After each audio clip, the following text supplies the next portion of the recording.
حضرات، یہ جو انہوں نے منازل شکر بیان کی ہیں ان پر محویت طاری ہوتی ہے، ایک وہ ہیں جن پر محویت طاری نہیں ہوتی، ایک وہ ہیں جن کو صرف ظلمتوں سے نور کی طرف رب نکالتا ہے۔ جیسا عام کلمہ پڑھنے والے ان کو حلال حرام کی تمیز ہو جاتی ہے، نیکی بدی کی تمیز ہو جاتی ہے، خوف خدا محسوس کرتے یہ اسٹیج کے لوگ۔ جن پر محویت طاری ہوتی ہے، دراصل یہ سارے نمونے انبیاء علیہ السلام، کیونکہ یہ منتہی لوگوں کے نمونے ہیں، یہ نبیوں میں پہلے پائے جانے چاہیے۔ یہ جو شکر کا طاری ہونا ہے یہ بھی ایک مرتبہ ہے، اور ایک ایسا ہے کہ عین شکر کی حالت میں صاحب میں رہنا، اس کو کہتے ہیں شکر کبھی طاری نہیں ہوا۔ ہاں؟ اس کے دو نمونے پیش کرتا ہوں۔ حضرت موسیٰ علیہ السلام جب کوہ طور پر گئے، رب سے ملاقات ہو گئی، تو ملاقات ہونے پر ایک تو اسی وقت کیفیت طاری ہو گئی، وہ یہ کہ سید سلیمان جمل رحمۃ اللہ علیہ نے الفتوحات الہیہ میں لکھا ہے کہ آپ خدا کی ملاقات سے فارغ ہو کے جب چلے نا تو بیوی اور بیٹی جوان تھی، وہ جناب ہارون علیہ السلام، وہ ان کی اہلیہ، وہ یہ دونوں کی بیویاں آپس میں بہنیں تھیں، ایک ہی گھر سے شادی شدہ تھے، اور پھر اس کے بعد یہ ہے کہ ان کے بچے جوان ہوا ہے۔ اب وہ جوان بیٹی بھی چھوڑ کے آئے تھے جو شادی شدہ ہونے کے قابل تھی، اور بکریاں بھی، بھیڑیں بھی، کیونکہ وہاں سے وراثت کے طور پر مزدوری کے طور پر جو ان کو بھیڑیں ملی وہ بھی تھیں۔ اب یہ جنگل میں ان کا ہونا یہ دراصل مینیجبل تھا، چاہیے تھا کہ اس کا انتظام کریں، بیٹی کی شادی کا بندوبست کریں، مگر 20 برس تک یہ ذہنی میں نہیں آیا کہ ان کو کہاں چھوڑا ہے۔ اس کا نام ذہول نہیں ہے، اس کا نام محویت ہے، اس لیے کہ یاد خدا میں یوں مست ہوئے کہ اب چھڈ بولیا پرانی بستی نو، چھڈ بولیا پرانی بستی نو، کر آباد یار دی ہستی نو، جڑے چڑھ گئی عشق دی مستی نو، او ہو گئے نی سمن بکمن، جڑے چڑھ گئے عشق دی مستی نو، او ہو گئے نی سمن بکمن۔ اسی کا ترجمہ میاں صاحب رحمۃ اللہ علیہ نے اپنی زبان میں کیا ہے، جنہ ہک کوٹ پر کے پیتا وحدت دے مد لالو، علم کلام نہ یاد ریو نے گزرے کالے مقالو، علم کلام نہ یاد ریو نے گزرے کالے مقالو۔ اور کبھی رب کی ملاقات سے یہ کیفیت طاری ہوتی ہے، کبھی کسی مرد خدا کی وجہ سے بھی یہ کیفیت طاری ہوتی ہے۔ حضرت شیخ شہاب الدین سہروردی رحمۃ اللہ علیہ بڑے محترم میں کلام پڑھتے پڑھتے دور تک نکل گئے، اپنے شیخ بھی تھے، سسر بھی تھے، چچا بھی تھے، ان کو کہنے لگے یہ سب تم نے فریب بنایا وہ ہے، کوئی اس میں اصلیت نہیں ہے، میں ان باتوں میں سے کسی کو نہیں مانتا۔ انہوں نے کہا یار کوئی دین سے برگشتگی کی باتیں کر رہے ہو، توبہ کرو۔ ان کا توبہ یہ تمہارا مذہب ہے، میرا مذہب نہیں ہے، جاؤ اپنا کام کرو۔ ان کا یار چل سرکار بغداد کی بارگاہ میں تمہیں لے چلتے ہیں، وہاں ملاقات کر لو، تو اس کے بعد ان کا جیسے تم دیکھو ایسے غوث پاک بھی ہے۔ ان کا یار مجھے چچا مانتے، ان کا میں کوئی نہیں مانتا، ان کا پیر مانتے، ان کا کوئی نہیں مانتا، مولوی منکر ہوا تو مارا۔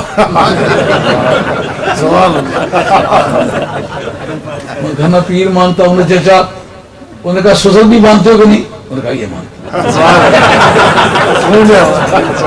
خدا کا بھی منکر ہو جائے پر بیگم کا منکر نہ ہو، سپر گورنمنٹ۔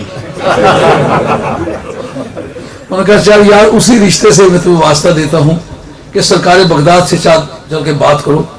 انہوں نے کہا پھر مجھے 1 مہینہ بھر تیاری کے لیے تیاری کر لی، کتابیں فلیگنگ کر لی، چٹیں لگا لی، تیاری کر، 2-4 گدے وہ لاد لیے کتابوں کے، سرکار بغداد کی بارگاہ میں آگے سرکار بغداد جلال کی حالت میں بیٹھے ہوئے، اندر داخل ہوئے، وہ کہتے کروا۔ ان کا کیا بات کروں؟ ان کا جو سوچ کے آیا، ان کا کوئی سوچ کے نہیں آیا۔ ان کا کیا نام ہے؟ ان کا نہیں نام مجھے نہیں یاد، اپنا نام نے کہا کہاں کے رہنے والے ہو؟ یہ بھی نہیں یاد. ایسی کیفیت ہے کہ جنہ ہک کٹ پر کے پیتا وعدد دے مغلالو علم کلام نہ یاد رونے گزرے کال مقالو. کہتے وہ جو کتابیں لائے تو انہوں نے کہا کوئی کتابیں نہیں لایا. انہوں نے کہا یہ جو باہر گدے کھڑے ہوں کہا کسی اور کے ہوں گے میرے نہیں. اور بیوی بچے کہاں رہتے ہیں کہاں کے رہنے والے ہو؟ انہوں نے کہا کچھ نہیں پتا کہاں کا رہنے والا ہوں. او غوث پاک اب تیرے دربار کا ہی رہنے والا ہوں.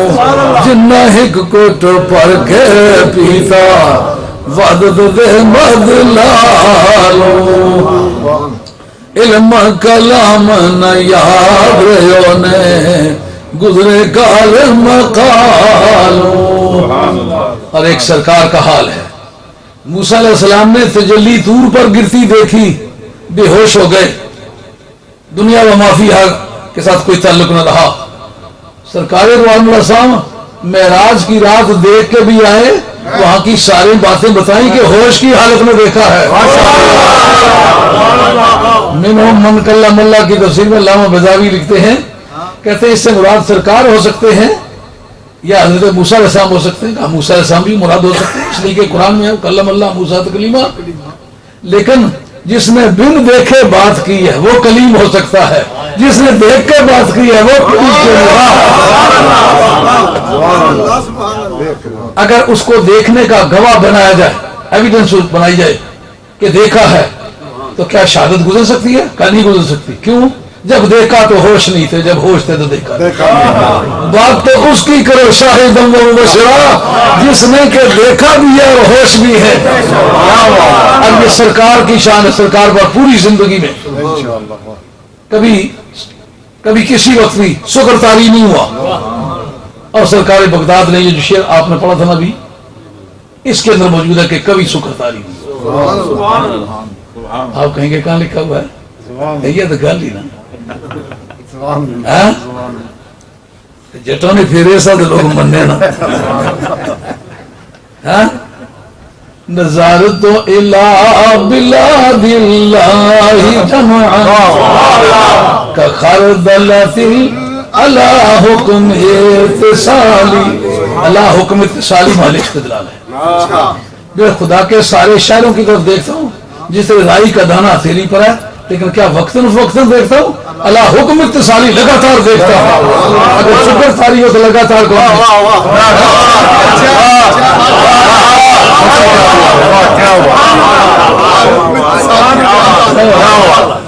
یہ مانا یہ نمونہ کس کا ہے؟ سرکار سے پہلے یہ ملنا چاہیے نا. حضور نبی کریم علیہ السلام سے حضرت عبداللہ بن عباس کی روایت ہے ان اللہ کشف علی الدنیا فانظر الیہا والى ما هو فی الى ما فیہا کائن الى یوم القیامہ کانما انظر الی کفی هذه. نبی تیری بلاغت الگ ہے. وہ سے پاک کہتے ہیں میں پوری دنیا کو اس طرح دیکھتا ہوں جس طرح ہتھیلی پر رائی کا دانہ. لیکن سرکار نے فرمایا ان اللہ کشف علی الدنیا. ایک روایت میں ایک آتا ہے رفع علی الدنیا فانی انظر الیہا والی ما هو کائن فیہا الی یوم القیامہ کانما انظر الی کفی ھذا کہ دنیا میرے کے سامنے کھول کے رکھ دی گئی اور میں کل کائنات کے اندر جو کچھ ہوا اس کو بھی دیکھ رہا ہوں اور جو آئندہ ہوگا اس کو بھی دیکھ رہا ہوں. لیکن دیکھ کس طرح رہا ہوں جس طرح اپنی ہتھیلی کو. فرق بلاغت. ولی کا مقام اپنا ہے نبی کا مقام اپنا ہے اور نبی الانبیاء کا مقام اپنا ہے. کہ جو رائی کا دانہ ہتھیلی پر ہو تو پھر دانے کا وہ حصہ نظر نہیں آتا جو ہتھیلی سے چمٹا ہوا اس میں کچھ حصہ اس کا پھر باقی رہتا ہے. سرکار میرے سامنے باقی نہیں رہتا. میں اس نے دیکھا جو تھا ہتھیلی کو سچ مجھ میں دیکھ رہا. اب آپ کے سامنے غلام محی الدین صاحب سلطان تشریف لاتے ہیں اور آپ کے حضرات کی خدمت میں 10 منٹ میں اپنا خطبہ پیش کرتے ہیں.